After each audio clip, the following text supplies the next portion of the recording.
Hello everybody, welcome to another indie game. Today we're going to be playing Artificial Defense. This game was available on Steam as of June 1st, 2016. I should say it is available on Steam, still is.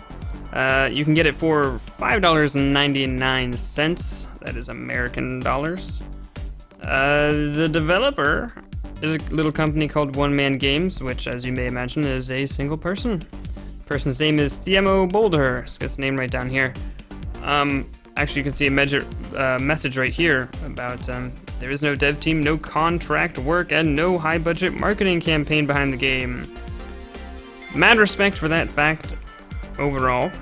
This is also their first game on Steam, and although the developer did post a game of a similar style, idea, and under the same name to the iOS and Android store, this is not a port. This is completely a new game.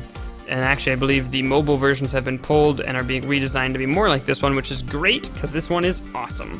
So this is like a tower defense-ish game, and I'm actually going to show you the earliest level to show you it at its simplest, slowest, sluggishest pace. I'm going to try to breeze through this really quickly so that I can show you what it's really like. So I have a couple weapons here. The first one we're using right now is a pistol that I upgraded a little bit, so it's a two-shot pistol. And as you can see, the bullets take a while to rain down from the heavens, and you kind of have to lead the creeps. These creeps are trying to get over here to the CPU to destroy it, which will destroy our computer. And we are the computer defenses, preventing that from happening. So if I hit E, I can cycle through to the next weapon. I'll give you a demonstration of the missile launcher. It takes quite a while to get down there. Once it does, it explodes with a moderate amount of AoE. Very, very useful.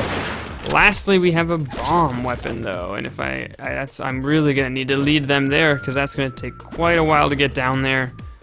But once it does, it does. It looks like I overshot, but that's a huge area. Lots of damage. Each weapon also has its own cooldown, so I like using the pistol the most because I can shoot it a lot, and it does not. It doesn't take that long to cool down. Oh boy, it's already getting a little stressful here. Well, let's not talk about those guys yet. There's so much to go over. That's really the one thing about this game that I don't like, is that there's a lot of overwhelming information. Ooh, nailed it in the beginning. Okay, let's talk about another difference between the weapons is their cost. The cost it takes to fire them. In the upper left-hand corner, there's a currency to the right of the fist. That's how much it costs to use to take this action. So currently I have my pistol selected, so it's 1 to shoot the pistol, 2 to shoot the rockets, and 3 to launch the bomb. We'll talk about some more things that cost currency later. This currency is called RAM, and it's just within the level. It's not a overarching currency. Now, to the left of the fist is actually how much RAM we currently have. So we have 60, that's quite a bit. I'm gonna go ahead and press R to enter build mode. This is where it becomes a tower defense game. I can actually toss down, I'm gonna go ahead and put it right here, and that will shoot down. I'm gonna go back to my weapon, start fending them off. This is tossing down a long-range turret, which I haven't upgraded at all, so it's pretty weak. And we'll talk about upgrading stuff in a second, but it picks one target, and it kills it. Shoots it, and then that does it again. If I press R again, I can actually throw down a short-range enemy, or a short-range turret. Oh, what's that? That's a boss. It's a boss. We'll talk about the different kind of creeps in a second. And this short-range one fires a little quicker, but it does have a shorter range, obviously. Okay, let's talk about how to get RAM, the currency, so that you can, placing all these things cost RAMs. Oh, I don't have enough RAM. I need 2 more RAM. All right. So one way that you get RAM is by killing cookies. Cookies are these blue guys that generally move much faster than other creeps. If you manage to kill one of those, you'll get a little bit of RAM. But keep in mind that, you know, they give you maybe like 3 to 5 RAM, I think. But if you take an entire bomb to kill them, then you're kind of breaking out even. So yeah. Obviously I'm losing a crap ton of RAM so I actually have made a fatal mistake in this mission, which we've already beaten it, but we may not be able to last very long because I made a big mistake, which was I did not put down any production generators, which are these last building type that costs 40 for me to put down, but I spent too much money firing my spent too much RAM firing my weapons, keeping them back, that I can't put them down. And what they do is they just generate little bits of RAM every couple of seconds. So that's, oh, well, we lost. Those guys sneaked in through the side, and I didn't notice them, and we lost. That's probably for the best. So I didn't get to, I'm actually gonna, I still lose this. There's so much to manage in this game, it's so hard. I still lose this easiest one pretty consistently, even though we've been playing for like 2 hours. So, it took me a long time to get through the tutorials too, so let's try this again. This time I'm going to go ahead and build one of these guys right off the bat while they stay cheap. I'd actually really enjoy building 2, but we're going to hold off. We don't need 2 right now. It's generally a good idea to start off with some of those guys. We need the RAM, so we're going to kill these cookies, right? Those blue things are the cookies. These red ones, I think they're cookies too, but they kind of act as a bomb. If you hit them, then they break off into AoE damage. Get the control scheme back here. We'll talk about the controls in a second. This game has controller support that's pretty okay. It's not amazing. I think I'd much prefer to do this kind of gameplay with the mouse, but as far as controllers go, it works pretty well. Okay, so there is a couple things we haven't talked about yet. We've only probably talked about 2/3 of the game, so let's go ahead and hit left control to go into conquer mode, where I hit my, this is my OS, this is my CPU, and then I pick something to break. So I'm gonna go ahead and hit that honeycomb, and it's gonna spawn whatever those things were. I actually don't know what that just said, but it spawned something. An ally creep, and that's gonna go out and it's gonna try to destroy this honeycomb thing, and that will give us bonuses of some kind. Come on, there we go. Yeah, so I'm gonna go ahead and build another one of these if we can.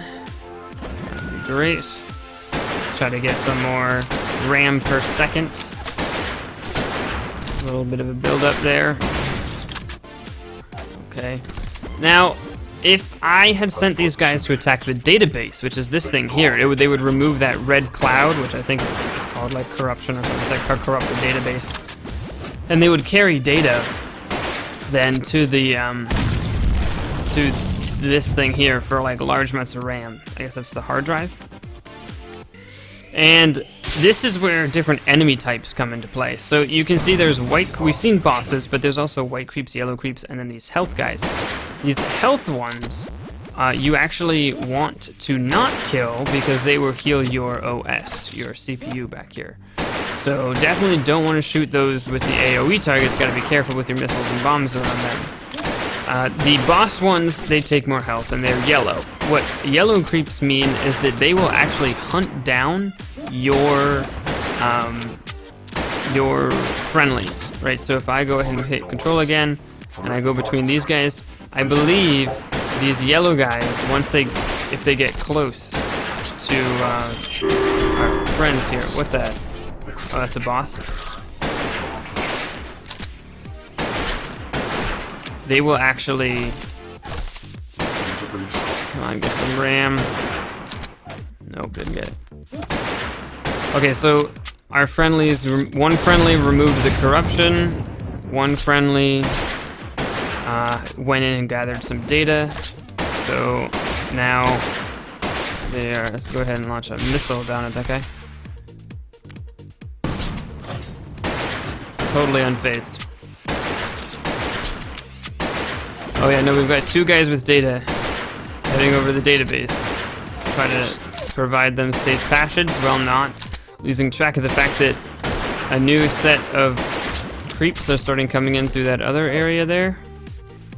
Definitely don't want to get thrown off by that again. And you can see this is how much is going on here, and the whole thing is oh, yep, see? Now we're in trouble. They came hunting for him. So it looks like as long as no creeps touch the database, an uninterrupted stream of our friendlies will head over here, and that will help us. We can start going ahead and placing some turrets here if we want. And we have enough. We also have enough RAM now that we've managed to pull this off that we can actually go ahead and start probably using some more fancy weapons. Like we can start using missiles more regularly and not have to feel so bad about it. And here they go. They're gonna destroy. All right, so they've re-corrupted the database, so we've lost our stream of data coming in. It's unfortunate, but we've already won, so I'm gonna go ahead and pull out of this. But that's good. We did all the things we want to do, which means we're gonna get a lot of points. I actually don't know what the points are called. There's a name for them, but there's an overarching. Oh, here we go. Oh no, it is called RAM. Okay, so we got a bunch of RAM for doing those missions and stuff. And this RAM, we can go ahead and actually go back to the up store, or the up lab rather, and buy cool things with them. So I would love to get this pistol. Or maybe even a new bomb, which we actually could afford if we wanted to. I think I'll probably save up for the new pistol, because I use the pistol a lot. So let's go ahead and do Herb's USB, which is a funny name. And then there are different, when you do the level selects here, you get your different difficulties through here, in the different systems. And then you get sort of just different stuff that's kind of cool. Like, let's see, sharpshooter, kill at least 7 cookies, which are the things that give you RAM. Keep the amount of bomb launches below 0. Keep the amount of missile launches below, keep them below 1. We can do that probably. Let's see, survive at least 4 minutes, copy at least 5 data blips, which is what we were doing when we freed the database. Keep the amount of data blip loss below 1, so that seems really hard. Reach RAM amount of 150 RAM, conquer at least 3 honeypots, keep the amount of ICM loss. I don't know what that is. But this sharpshooter one sounds like an interesting challenge. It's pretty much only use the pistol. Right, so we're in a whole new map because we're on Herb's hard drive. And one thing we can notice now is we have two data chips here, or two CPUs, 2 OSs to defend. So that should get really chaotic.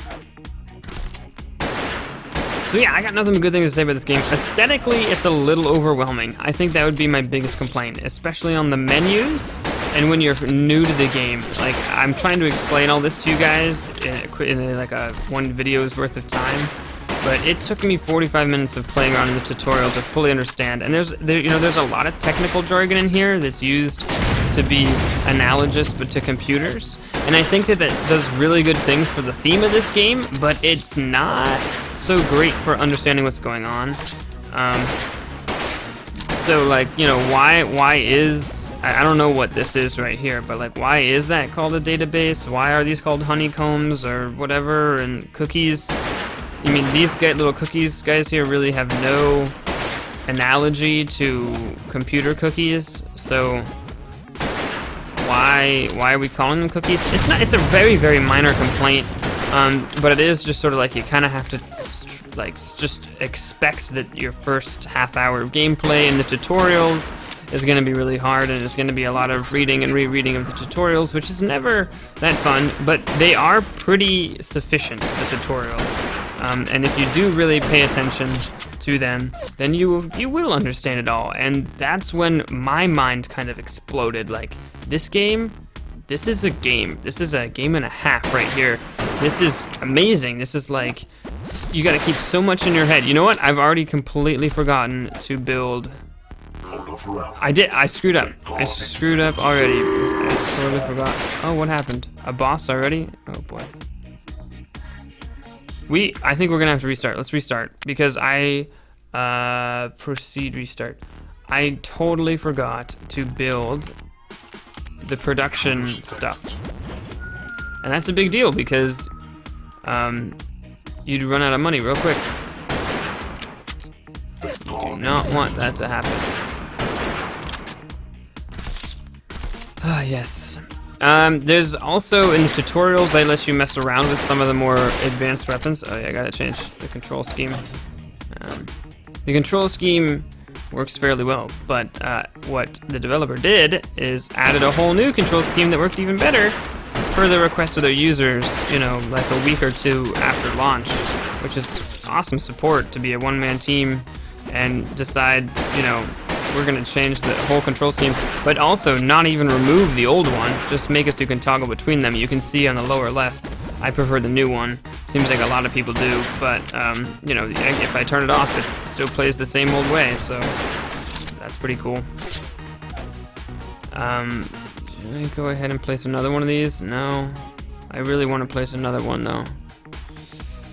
Gotta keep my eye out for cookies here.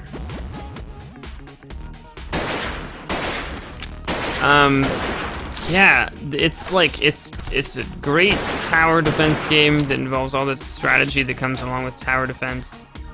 But on top of that, it brings so much more to the table with the shooting mechanics and with having to manage the different resources and shepherd your own people. Yeah, let's try it.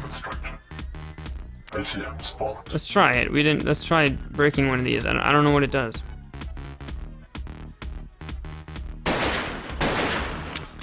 It has a lot of skill with actually being able to hit these things, which is incredible.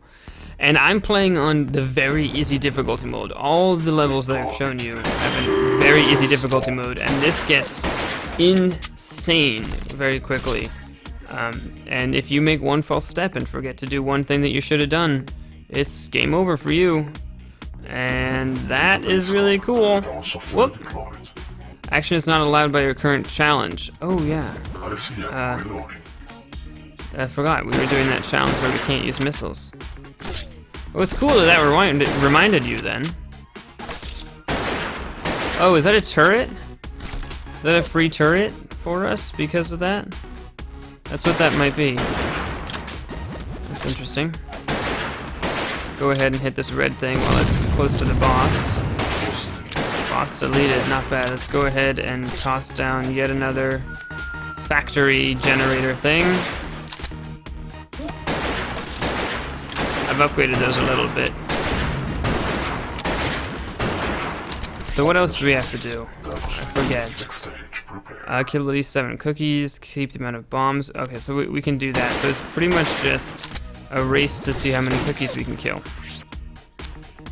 And we have one more, I think. One more cookie. Do these count as cookies? I'm not actually sure. Apparently not. Here we go. Here we go. Yeah, that's everything. All right, so let's go ahead and shut her down. I don't really know if I have much more to say about this game other than I will definitely be following one-man games for quite a while because this is great. I'm really impressed with this. To think that this all came from one person is great. They did an amazing job at keeping one concept, one theme, and also, by the way, when you think about it, this is a really difficult game with a lot going on, but when you actually look at the mechanics, it's like very well-known mechanics that have been very well fleshed out, right? There is tower defense, that's an age-old game. Then there is the style of game kind of like those tank flash games you used to play with your friends during school when you were supposed to be using the library computer for something else. Where it's sort of like, how do you lead a target, right? It's almost like games like the golf games as well, right? Like how do you, especially the ones that bring into like wind into the equation, it's kind of similar to that. It's like leading your target to time that projectile perfectly. Also a very well-known game mechanic. And also resource management of, do you spend money early on to build money later to buy things to crush your opponent? And it's also got that classic Space Invaders vibe of an endless, not endless in Space Invaders, but in this game, endless wave of creeps coming your way that don't really do anything that special, but have a little bit of variation in them. And when you put it together, when you put those things all together in a game, I've never really seen all those things together in a game, and it makes for a very stressful experience in a good way. And on top of that, there's more than one way to win. I would probably throw this game to the side as okay if it was the sort of thing where you learned the rules, you fired it up, and you went until you lost, and it was high score. How long do you keep going? But when you actually play the different levels and you say, this time I'm gonna try to get as much RAM as possible because that's my mission, right? It's the rich survivor. The perfect circle, what does that do? This time we're gonna prioritize cookies, right? This other time we're gonna prioritize conquering honeypots, right? That's like really cool, if you ask me. And on top of that, in order to help you do that, there is a really cool progression system that is not a hindrance. It doesn't feel like it's holding you back because you can really choose if you want to be the big tower defense thing, or if you want to focus more on using your weapons and just increasing your skill at shooting. And both seem to be pretty viable in my eyes. Maybe the guns are a little bit more crucial, but if you got really good with the flintlock and could land every shot, you wouldn't need to upgrade at all because it's pretty quick, but it only fires one shot. And also the production, it's like, which do you care about? Do you care about? It's just like so much thought. It takes so much thought and planning, and it's so satisfying when you are playing this frantic mission and you manage to actually pull it off. I would recommend this for sure. I definitely would, especially if you like these kinds of stressful games. Mad respect to one-man games. TMO Boulder. And I also want to say one last thing, which is that a key for this game was actually given to me by the developer to make this video, so keep that in mind when considering my opinions. That said, other than my minor tweaks about kind of information overload, both visually and game mechanics teaching in the tutorial being a little high, I don't have anything bad to say about this game, but I hope I've done a good job of demonstrating why it's a good game. And yeah, thanks for being an awesome audience. That's it for me for now. See you in the next one.